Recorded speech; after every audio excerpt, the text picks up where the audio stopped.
కీర్తన 8, 9, 10 చరణాలను ఉత్తరపత్రాలు చదువుకుందాం. 10వ చరణం అందరూ కలిసి చదువుదాం. నా సహోదరులకు నేను అన్యుడినైతిని, నా తల్లి కుమారులకు పరుడునైతిని.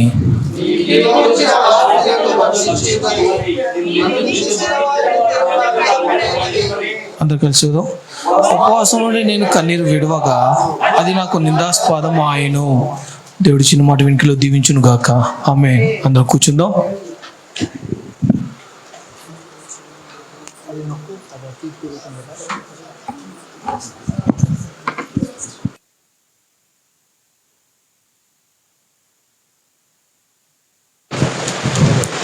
దేవుని స్తుతులు. మీ అందరికీ వందనాలు. మరి చూసుకున్నట్లయితే కనుక దావీదు రాసిన 69వ కీర్తన 8, 9, 10 చరణాలను మనం ఉత్తరపత్రాలు చదువుకున్నాం కదా. మరి దావీదు అంటూ ఉన్నాడు, మరి చూసుకున్నట్లయితే నా సహోదరులకు నేను అన్యుడినైతిని, నా తల్లి కుమారులకు పరుడునైతిని. హల్లెలూయా. చిన్న ప్రార్థన చేసుకుని ముందుకు సాగుదాం. ప్రేమగల తండ్రి పరిశుద్ధుడా, నీకు స్తోత్రాలు. అయా, నిలబడి ఉన్నది నేను కాదు, అల్పుడను అయోగ్యుడను.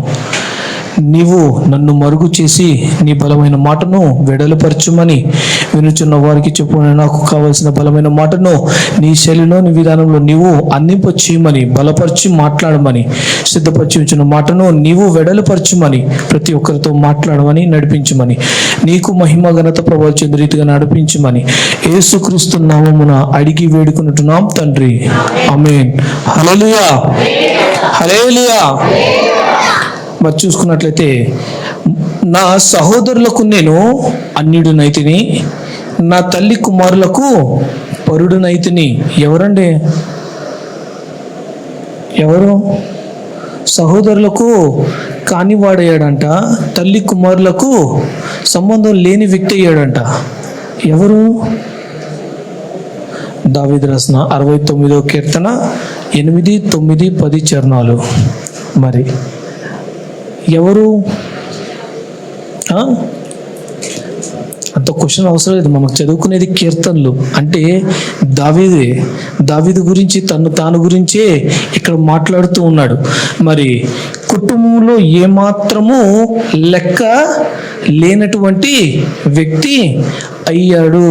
ఏమాత్రము కూడా కొడుకులతో పాటే మరి అందరూ తనకు అన్నయ్యలు ఉన్నారు, వారితో పాటే తను కూడా జన్మించినటువంటి వ్యక్తి ఉన్నాడు. అయినప్పటికీ కూడా కుటుంబంలో తనకి స్థానము లేనిటువంటి వ్యక్తి అయి ఉన్నాడు. మరి తాను సంపాదించుకోలేదు అని అంటలా, తనకి ఎవరు కూడా స్థానము ఇవ్వలేదంట. తన కుటుంబంలో తనకి ఒక స్థానము అనేది లేనటువంటి వ్యక్తిగా అయ్యాడు. మరి ఇక్కడ అంటున్నాడుగా, నా సహోదరులకు నేను అన్యుడినైతిని అంటే కానివాడినైతిని, ఏమాత్రం సంబంధం లేనటువంటి వ్యక్తినయ్యాను. వారికి నాకు సంబంధం లేదు, వాళ్ళెవరో నేనెవరో అన్నట్టుగా మా జాతికి సంబంధించినోడు కాదు, మా మార్గానికి సంబంధించినోడు కాదు, మా విధానానికి వ్యక్తికి సంబంధం ఉన్నటువంటి వ్యక్తి కాదు అన్నట్టుగా వారు దావీదు చెప్తూ ఉన్నాడు. ఆ తర్వాత కూడా అంటున్నాడు కదా, నా తల్లి కుమారులకు పరుడునైతిని.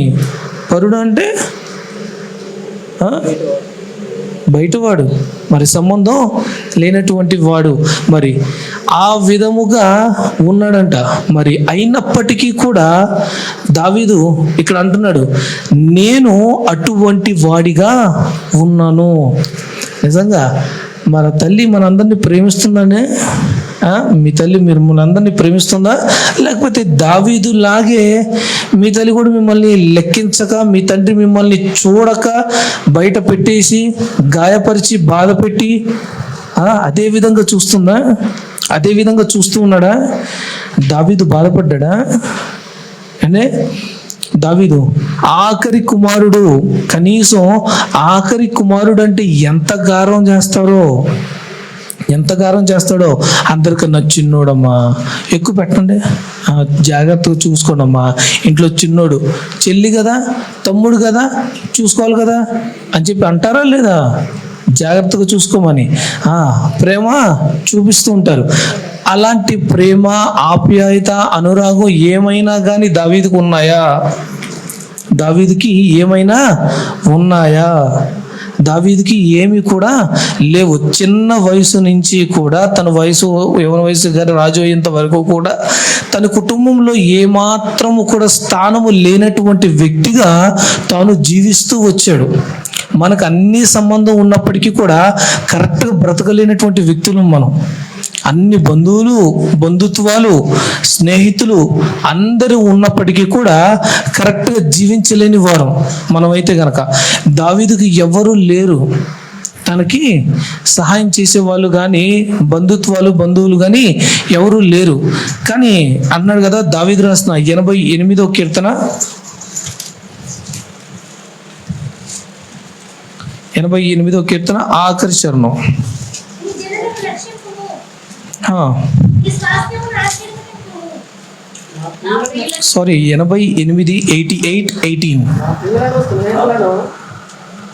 నా ప్రియులను స్నేహితులను నీవు నాకు దూరముగా ఉంచి ఉన్నావు, చీకటియే నాకు బంధువర్గమాయెను. హల్లెలూయా. దావీదు అంటున్నాడు, మరి ప్రియులు కానీ స్నేహితులు కానీ ఎవరు కూడా నాకు దగ్గరగా లేరు, అందరూ దూరముగానే ఉన్నారు. ఏది బంధువు అయిందంట? తను సంతోషంగా ఉన్నాడా?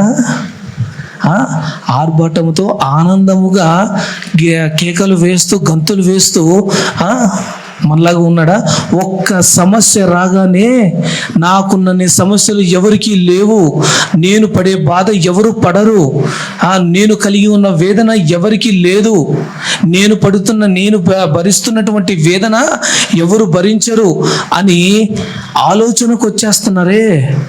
బంధం లేదు, బంధుత్వం లేదు, ఆదరించే వాళ్ళు లేరు, ఆదరణగా దగ్గరికి తీసుకునే వారు లేరు, లాలించేవారు లేరు. చిన్న వయసు నుంచి కూడా ఎవరు లేనటువంటి వ్యక్తిగా తాను జీవించాడు. ఇంకొక వ్యక్తి ఉన్నారంటే మనకి, బెనోని. ఎవరు?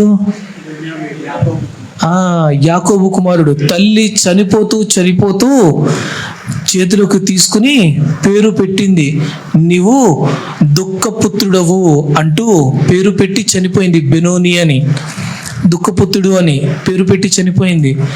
కానీ తన తండ్రి మరి తీసుకుని చేతిలోకి పేరు మార్చి, మరి నీ సేవకుడైనా నేను అయా ప్రార్థిస్తున్నాను అంటూ యాకోబు చేసిన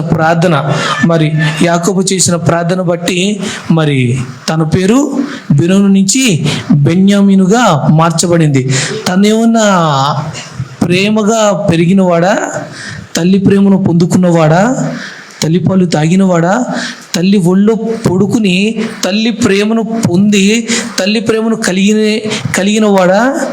లేదు. అందరు తిట్టుకునేవారంట, తల్లిని చంపి పుట్టాడురా, తల్లిని చంపేసినోడు రా, వాడితో కలవబాకండి, వాడితో ఎల్లబాకండి, వాడితో ఉండబాకండి, తల్లిని చంపేశాడు. సమాజంలో అందరూ కూడా బెన్యామీన్ని బయటకు వచ్చినప్పుడల్లా అందరూ అనేవారంట, తల్లిని చంపేసినోడు రాడు, పురిట్లోనే తల్లిని చంపి పుట్టాడు. చంపాడా? అయినా కానీ దేవుడు ఎంతగా దీవించాడు. దేవుడికి సమీపంగా ఉన్నాడు కాబట్టి అన్నలందరూ కూడా, యాకోబు సంతానం మొత్తం 13 మంది, 12 మంది కుమారులు, 1 కుమార్తె దీనా, 12 మందిలో 11 మంది అన్నలందరూ కూడా 100% దీవెన అనుభవిస్తే బెన్యామీను మాత్రమే దానికి 10 రెట్లు ఎక్కువ దీవెన అనుభవించాడు. తండ్రి చేసిన ప్రార్థన, కుడి చేతి పుత్రుడిగా తీసుకోయ్యా అని చేసిన ప్రార్థన. ఎవరు? ఆ ప్రేమ ఆప్యాయత ఏమైనా ఉందా? మరి దావీదు అలాగే పెరుగుతూ వచ్చాడు. మనకు ఒక సమస్య, ఒక ఇబ్బంది, ఒక గాయము, ఒక నష్టము, ఒక బాధ రాగానే ఎన్నెన్ని బాధలో, ఎన్నెన్ని మాటలో దేవుని కూడా, నువ్వు ఉన్నావా, వింటున్నావా, చూస్తున్నావా, నాతో లేవు, నన్ను వదిలేసావు, నా ప్రార్థన వినటం లేదు, ఎన్ని మాటలో. నీ భక్తి ఏమైపోయింది, నీ నమ్మకం ఏమైపోయింది, నీ విశ్వాసం ఏమైపోయిందండి. ఆఖరిగా చూస్తే కనుక దావీదు రాసిన 142 కీర్తన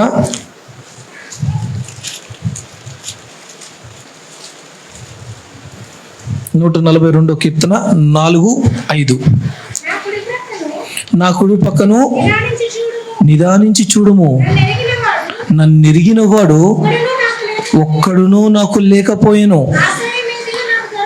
ఆశ్రయం ఏదియూ నాకు దొరకలేదు. నా ఎడల జాలిపడువాడు ఒక్కడునూ లేడు. యెహోవా,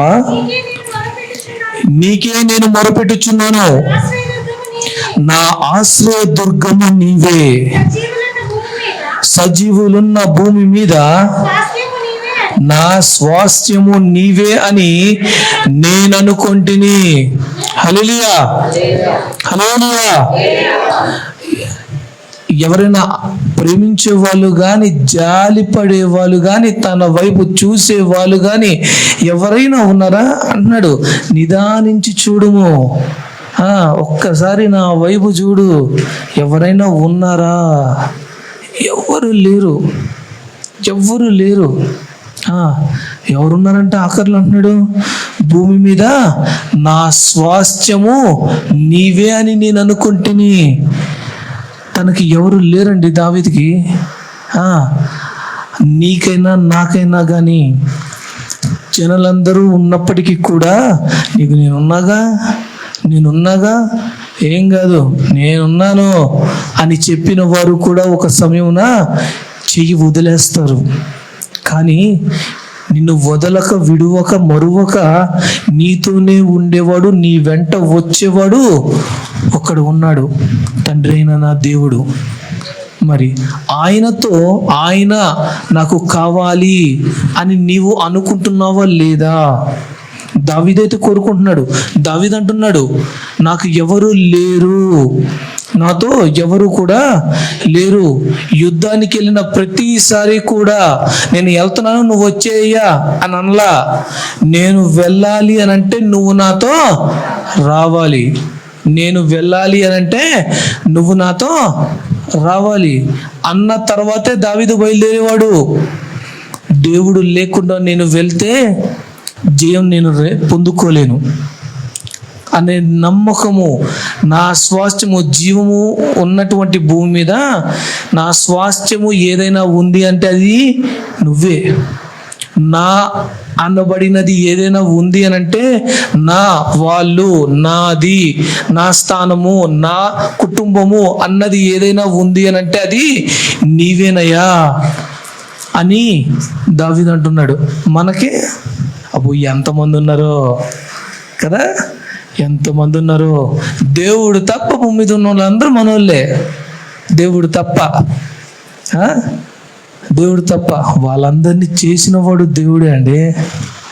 వాళ్ళందరినీ నేను ఎప్పుడు చెబుతూ ఉంటాను, సర్వము చేసిన దేవునికి నీవు దూరంగా ఉంటే సర్వము కూలిపోతావు. నేను ఎప్పుడు చెప్తూ ఉంటా, సర్వము సృష్టించిన దేవునికి నీవు దూరముగా బ్రతికితే సర్వము కూలిపోతావు అని చెప్పి, అదే దేవునికి దగ్గరగా ఉంటే సర్వము నీ దగ్గరకు వచ్చుద్ది. కాబట్టి మనము దావీదుకి ఎవరు లేరు,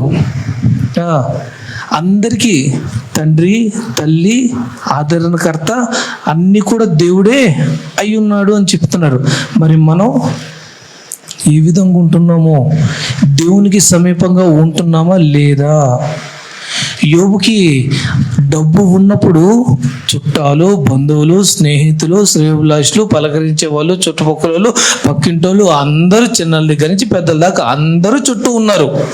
డబ్బు ఉన్నప్పుడు, డబ్బు వెళ్ళిపోయాక, డబ్బు పోయాక స్నేహితులు వచ్చారా, బంధువులు వచ్చారా, పక్కింటోళ్ళు వచ్చారా, ఎవరైనా వచ్చారా? ఎవ్వరూ లేరు.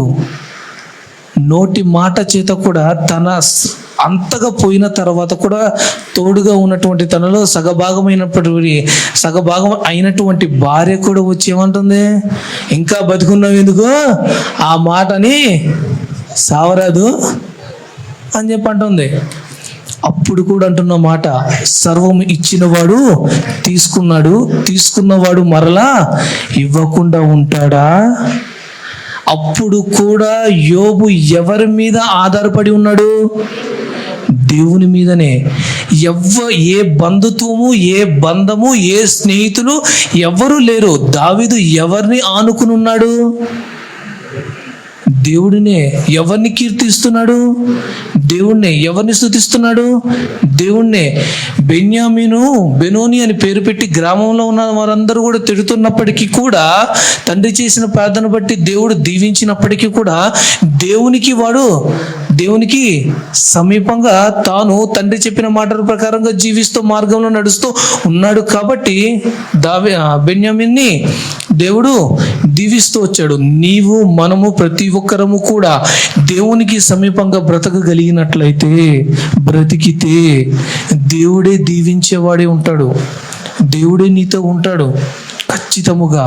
కాబట్టి ప్రతి ఒక్కరు కూడా యోబును ఆశీర్వదించినట్టుగా, దావీదుని రాజు చేసినట్టుగా, అందరిని దీవించినట్టుగా ప్రతి ఒక్కరిని, మనల్ని కూడా దేవుడు నిలబెట్టేవాడై ఉంటాడు ఖచ్చితముగా. కాబట్టి ప్రతి ఒక్కరూ వినిన మాట ప్రకారంగా వాక్యానుసారంగా జీవిద్దాం. దేవుడి చిన్న మాట విని